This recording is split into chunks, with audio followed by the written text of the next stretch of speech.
Kryetari i Partisë Demokratike Sali Berisha është shprehur se qëndrimi i shoqërisë ndaj personave me aftësi të veçanta në një mënyrë apo një tjetër është një lloj braktisje.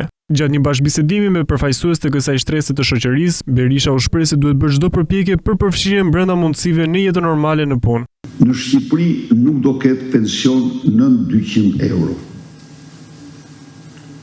Në Shqipëri nuk do ketë pension nën 200 euro. Por u garantoj se pensionet për ju, pra ky minimum jetik do të tejkalohet sipas shkallës së aftësisë ndryshe pa asnjë lloj hezitimi. Pa asnjë lloj hezitimi. Ju siguroj se për secilin qytetar me aftësi ndryshe,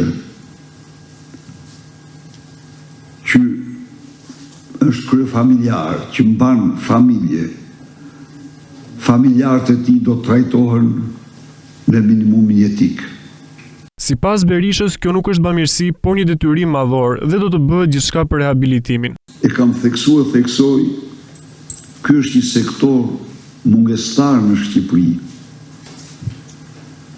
Dhe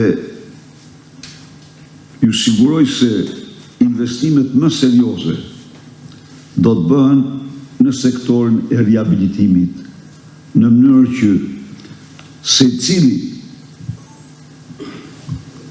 qytetar me aftësi ndryshe të mund të zhvillojë, të përmirësojë aftësitë e tij, të ushtrohet dhe të rehabilitohet. Rehabilitimi këtu është pothuaj inekzistent, ose kur po të duash që ta marrësh, është shumë i kushtueshëm dhe nuk përballohet.